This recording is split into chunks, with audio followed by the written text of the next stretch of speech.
Hi, everyone. I'm Shaheen from the Content Mix, and I'm excited to be here with Sharon Cronin, who is Marketing Manager for Ireland at Schneider Electric. Schneider's a global specialist in energy management and automation. Thanks so much for joining us, Sharon. Hi, Shaheen. Thanks for having me.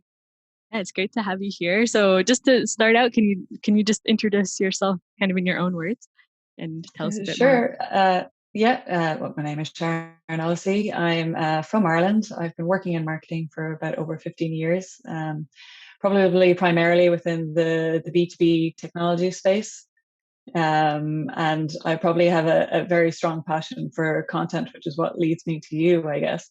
I'd be a firm believer that content is the driver between all marketing activities. Absolutely. Totally agree with that. um, so, well, could you tell us a bit more about your background? Like, how did you get into marketing in the first place? Sure. So I think, like most kind of young students coming out of school, I didn't know initially what I wanted to do. So I went on to do a Bachelor of Arts degree in UCD, University College of Dublin. And I guess because I wasn't quite sure what I wanted to do, I said, right, I'll just go into the areas that I have interest in. So I loved business and I loved English. So I ended up doing economics and English. And you can begin to see where my love of content is coming from. As a child, I always loved to read, consume content, can't get enough of it. So I went on to do my degree, trying to figure out what I was going to do after that. And I actually attended a conference where they were selling marketing, basically. And they were talking about how they want people who are well able to write, who can come up with content easy, but also have a love of business. And suddenly there was a light bulb over my head going, oh, this is for me. So I went on to do a master's in marketing, and I did that in Technology University of Dublin. And that was just brilliant for me. I mean, I had enjoyed my degree somewhat, but once I came to do my master's in marketing, I just loved every minute of it. I loved, the creativity that came from it, and I loved the ability of working across all different types of people within a business. So after while I was still doing my master's, I started an internship with the publishing company called Ashwell Media, and they had an events arm. So I would have joined with them as an events marketing intern, and I ended up staying with them for another 2 years after that, progressing up through doing marketing and events for them. Will I go into my full? I'll keep going from there. Sure. Yeah. And kind of, well, what's your kind of area of specialization now, and how did you transition towards that? Yeah.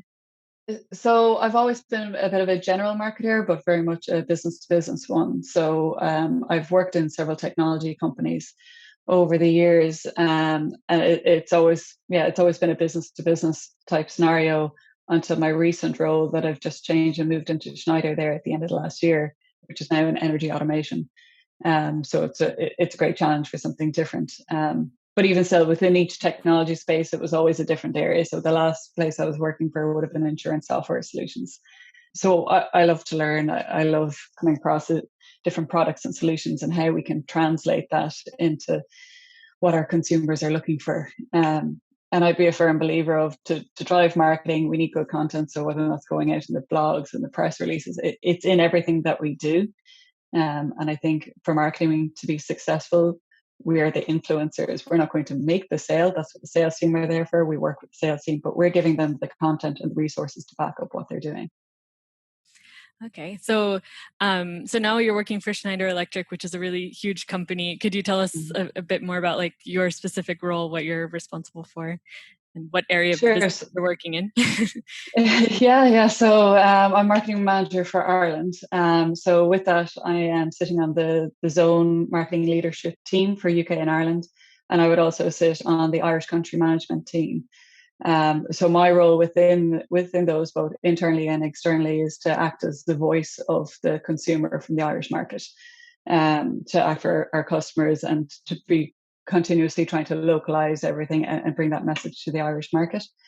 In terms of, I guess, my day-to-day responsibilities, it's brilliant. I mean, I love working with people. So a large part of my role is trying to bring everything together. So Schneider, as you can imagine, is huge. We have, I think, 137,000 employees worldwide. In the UK and Ireland zone alone, we have over 3,000 people. And marketing, as any good marketing should do, spans across a whole organization. So I'm dealing with finance, I'm dealing with sales, I'm dealing within the marketing zone, department as organization itself. We have segment teams, we have channel teams, we have offer teams, which would be like our product marketing, then our digital marketing teams and our marcoms teams. So my role is trying to bring all that together for Ireland and making sure that we're gathering all those great resources and localizing that content and making sure that it's getting out to our Irish consumer. So it's a lot of my days at meetings, trying to organize all these things and tie it all together. But it's really enjoyable. It's something that I've really enjoyed so far. Mm-hmm. Okay. Let's go straight to the question about like what's unique about marketing in Ireland, like compared to other places. Unique about marketing in Ireland, you have to be careful how you do it. I guess Ireland in particular, they don't like getting too many newsletters. You can't flood them with stuff like you can in other markets, I think. And Irish are always quite funny, and you might even find it if you're ever attending any conferencing or networking events. When it comes to the hour of the drinks or comes to the hour of food or whatever it might be, the Irish don't like to talk about business, which with other cultures, and I've worked a lot with North America, it's very different. That's when you do your business. The Irish don't. They like to talk personally. They like to move away from whatever the event has been, and then in that short span of time where you have to talk about what you're trying to sell or buy, that's when they jump on it. They've made their decision at that point, and you've got to run with it. So the same, I would say, goes for a lot of the marketing communications that come out. They don't like the hard sell at all. It very much has to be coming from a thought leadership point of view. They want the information. For example, if I'm going out looking for a kitchen, buying a new kitchen, I'm on blogs, I'm on Instagrams, I'm trying to find everything out about kitchens, about what I should or do. The kitchen supplier that is giving me all this content in their blog and their Instagram are the ones I'm going to go to because they're the ones I trust as being an expert. And I think a big part of marketing in Ireland is becoming that trusted leader in whatever area that you are, that people can turn to you for advice because they already know, well, these guys know everything there is about this. So I think we're just going to go to them at this point. Yeah, absolutely. Yeah, totally agree. So could you tell us more about kind of your target audience at Schneider Electric and the channels you use to reach them? Yeah, so that's a very broad answer for that question, because to explain a little bit Schneider Electric, we would often tell people, we don't make energy, we help you save it. So we are across everything. So whether or not that is your light switch there behind you on the wall, whether it's the fuse box in your hallway, or whether or not we are in the switchgear in the big wind turbines, we're big machinery part of data centers. We're everywhere. So that in itself means that our audiences are huge and quite diverse. So we would break into, I suppose, looking at different segments. So in Ireland in particular, our big segments would be the likes of the data centers. It would be life sciences, a lot of the pharmaceuticals, we can help automate their processes. We would have, let me see, the residential space. We have both things from, the electricians putting in like that, the light switches, the fuses. We also have smart home heating controls that can be done. So it is quite vast. We also would have several channel marketing programs that we would run through. So we have programs with panel builders, with electricians. So there are many, many different avenues to go. And I guess that's what's made my role so interesting, because it's very rare, I think, that you get a role where you're able to work across so many different areas and have so many different messages and trying to tie that all together for one country. Mm-hmm. Okay, so you're working across like all the business lines and adapting this for Ireland, basically. Yeah, and then the channels that you're working with, like, is it mainly online marketing, or you're dealing with like other? I mean, we will do this year in particular. We're doing a lot of online marketing. So obviously everything's gone virtual. So we're using a lot of online marketing, whether that's our email campaigns. We're doing the usual blogs, white papers, research, press releases. But then we're doing a lot of events as well. Now we are being a little bit more careful with events because there is absolute fatigue around that area now. I think people digital events, you mean, right? Digital events, sorry, yes, digital events. So everything is virtual. So, and even we've, I suppose this year is one year that's it's more difficult to plan because I think everyone hoped by the time we got to this point in the year that we'd be able to start planning face-to-face conferences and events. That's not happening, or they're all getting pushed out to later and later of the year. And in the meantime, trying to see what can we do in a digital space instead. Mm-hmm. So it's tricky. It's tricky, and we need to be able to evolve with it. Yeah. I mean, so yeah, you mentioned like actually early in your career, you started out with events. I mean, what do you think makes a great digital event? Yeah, a great digital event is something where they're giving people space to be interactive.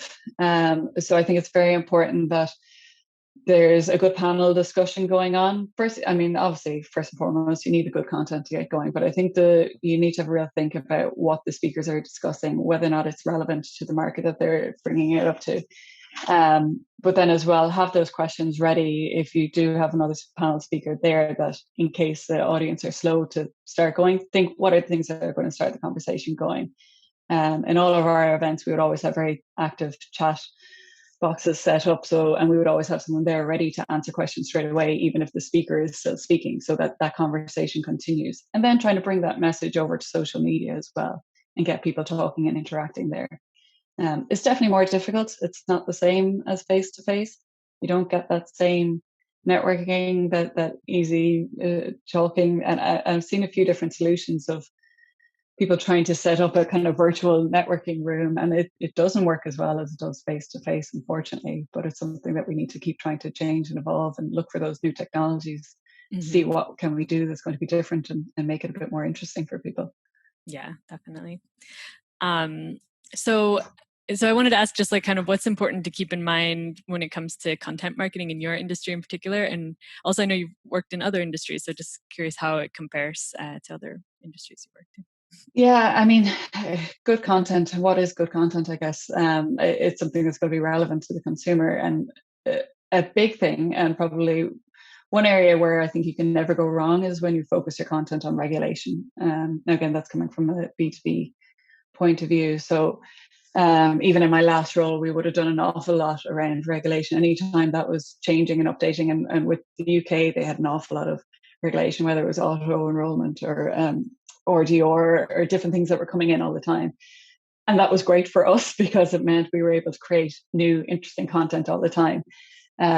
Because people, they need to know what it is. They need to keep up to date.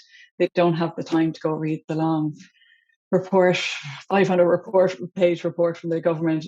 So it was up to us to give it to them in bite-sized pieces. And again, whether that was an infographic or a short blog, we would have done a lot of work with some trade publications and providing thought leadership pieces with them on a monthly and bi-monthly basis.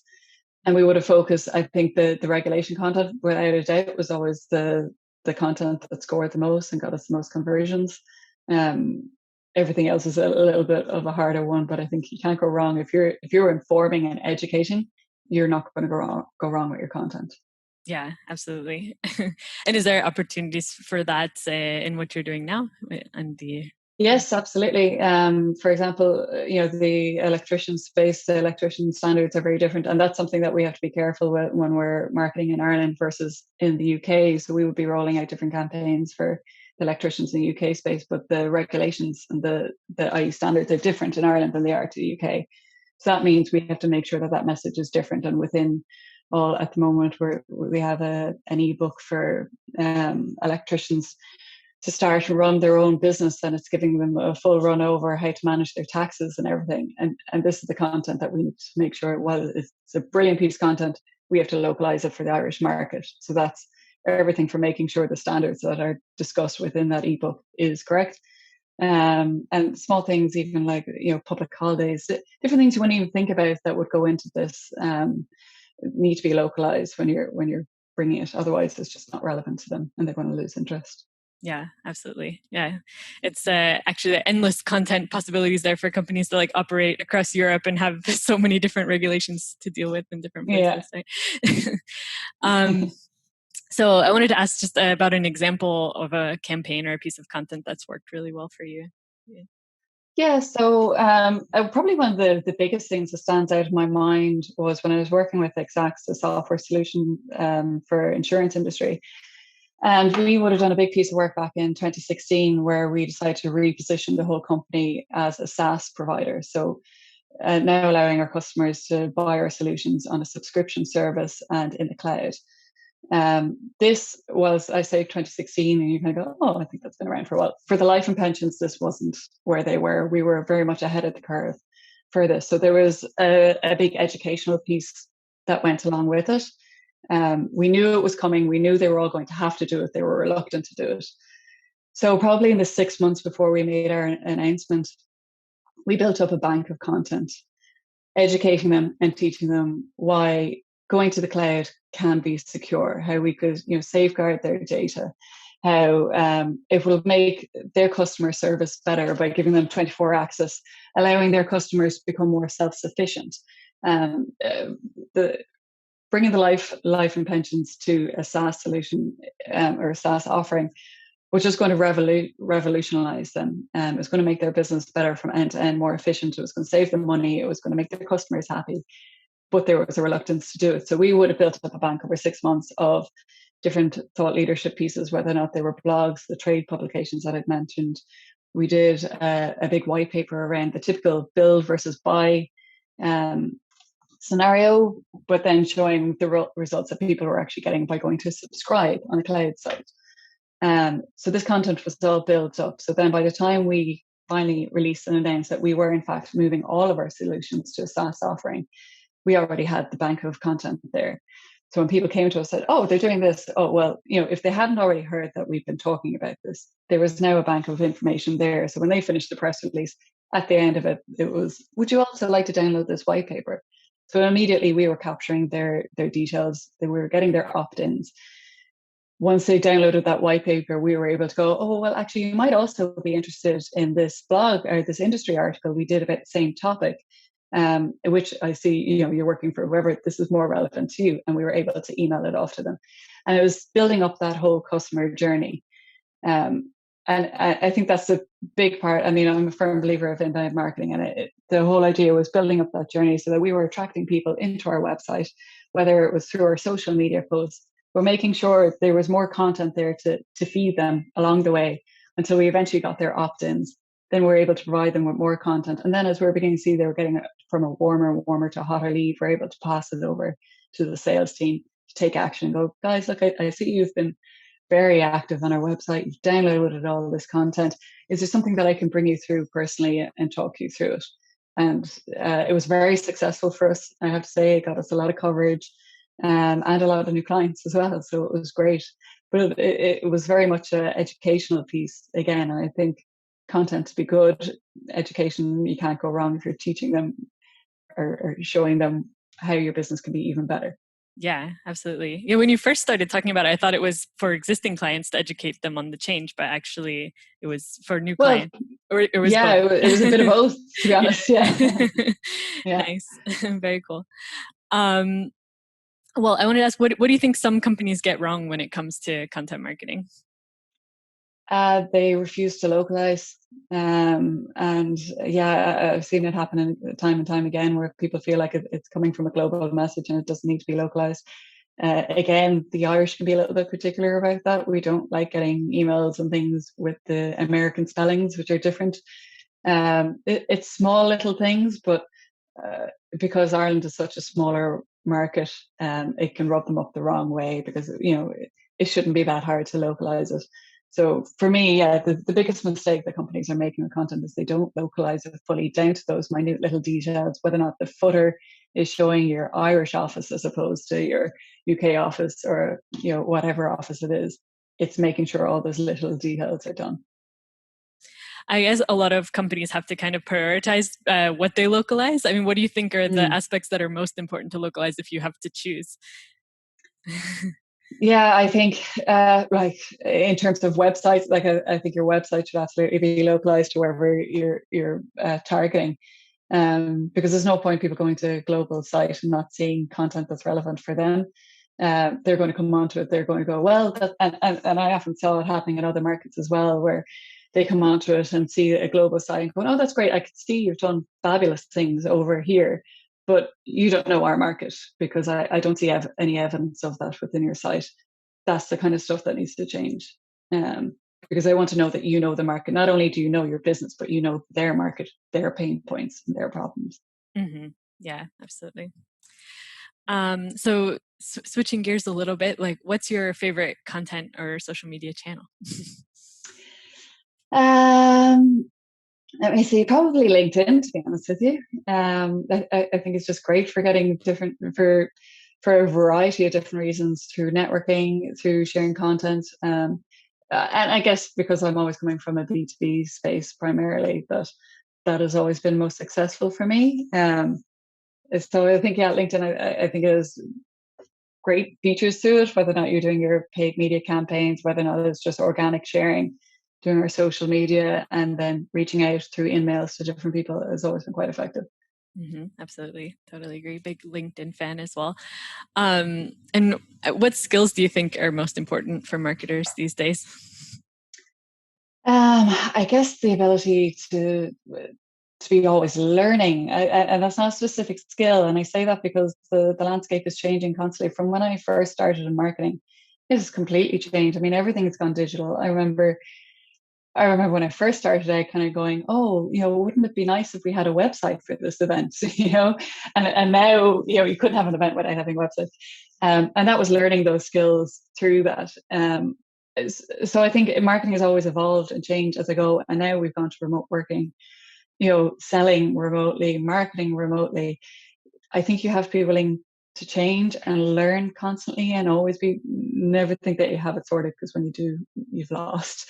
You need to keep learning, evolving all the time. Yeah, absolutely. I mean, that kind of speaks to my next question about like, what advice would you give to someone starting out now? Learn and evolve, I suppose. Anything to add to that?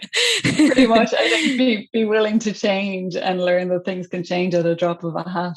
Yeah. Because I don't think any of us would have foreseen what the last year has been like. Yeah, absolutely. So next, I just wanted to ask you about your best productivity like hack or tip that you can share. Sure, I have a few. One would be, I mean, I always have a to-do list. I'll have a notebook there on hand at all times with my to-do list. I'll have a small one for my to-do list, and then I'll have my regular note-taking. I'd also try to adopt the 2-minute rule. So, it's very easy to get distracted when different messages are being pinged in through you, whether or not they're through emails or Teams or whatever it is. But I look at it, can I do it in 2 minutes? Yes, then I'll do it. If I can't, it goes on the to-do list. Other things, I'm a big advocate of the walking meetings, now especially.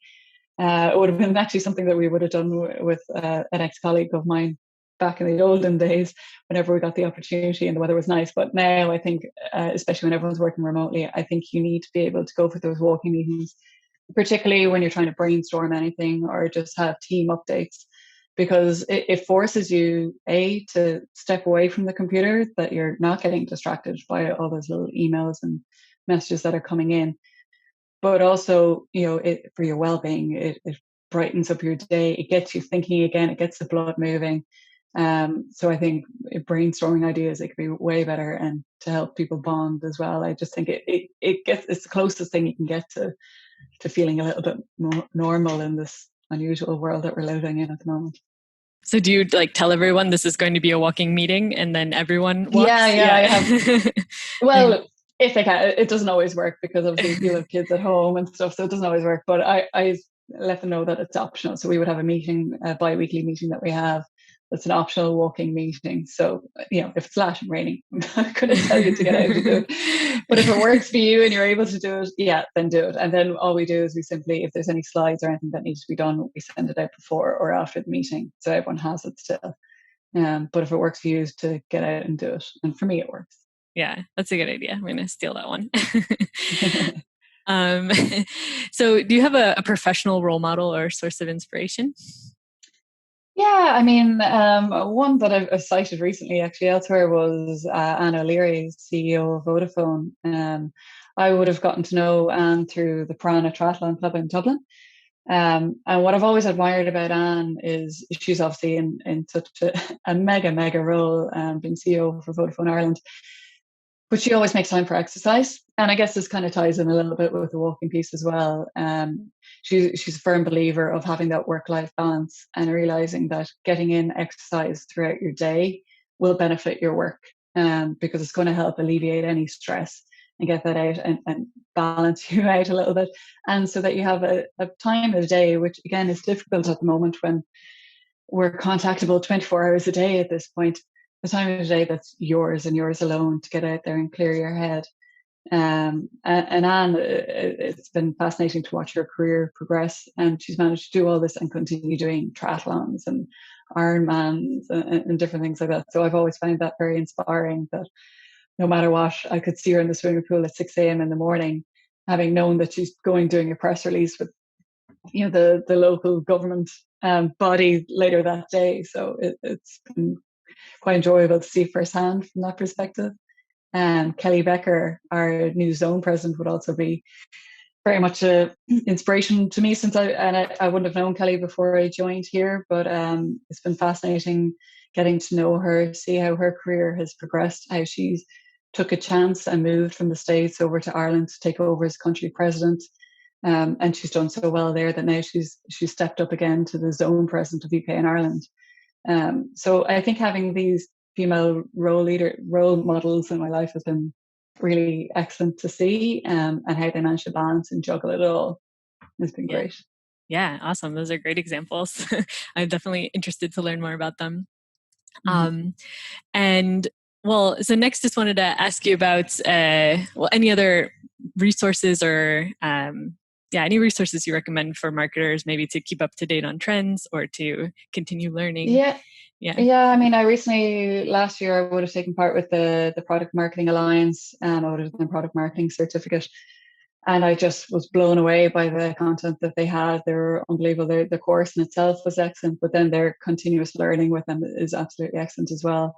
Again, big fan of HubSpot, obviously, because inbound marketing is one of the things I really care about. So their blogs and white papers have always been really good, and quite up to date. And I've always kind of leaned towards more of those blogs rather than books, because like that, often a lot of times the books are almost out of date by the time they get published and distributed. And then, of course, yourselves, the content mix has been brilliant. And I've been watching it and seeing the different people on it. And it's been brilliant to see how people from different industries and different careers can bring something else to the table. It's great. And I think it's always, again, a learning experience to learn from other people and what they've done in the past. Yeah, awesome. Thanks so much for the shout out. Appreciate that. So, okay, great. And then you also, when I asked you before about this, mentioned e-consultancy. I don't know if that's something else you want to know. Yes, sorry. So e-consultancy is another one I did on. Yeah, forgot about that. And LinkedIn Learning as well is another one. Yeah. So I'd have subscriptions to both. They both run excellent courses as well. So just quick win courses that you could do to, whether it's a little mini course in SEO or whether or not it's something in account-based marketing. They have lots of different courses that are easy to quick and get, because when you're working full-time, it can be difficult to take on big courses. So it's nice to get a couple of snippets to try round yourself out a little bit more. Yeah, absolutely. Well, those are some great recommendations. So we're reaching the end of the interview. So at this point, just wanted to ask if you have any parting advice for other marketers in Europe, or any final takeaways. Just be prepared to change. I think this year has shown us. I think this is the first year that we can't plan out. Before and back in the good old days, or maybe not the good old days, you were able to plan out your whole marketing plan from month to month to month. And that's not happening now. Now we have to be able to roll with the changes. So yes, you can make out your plan on a quarterly basis, but this is going to evolve and change, and you have to keep monitoring that budget, keep monitoring the campaigns, what's being effective and what's not, and be willing to change it if it's not working. Mm-hmm. Yeah, absolutely. Well, that's a great point to end on. So, and also just before we finish, I wanted to ask, if anyone wants to learn more about you or get in touch, what's the best way? LinkedIn. Yeah, I have a fairly active LinkedIn account there. If you're looking up Sharon Cronin, Schneider Electric, you should find me. Okay, great. And we'll definitely include the link in the blog post that Perfect. goes along with this article as well. So, well, thank you so much, Sharon, for sharing your insights with us today. Thank you for having me. Yeah, thank you. It's been great. And thank you to everybody for listening in. For more perspectives on content marketing in Europe, check out veracontent.com/mix and keep tuning into the podcast for more interviews with content experts. See you next time. Bye-bye.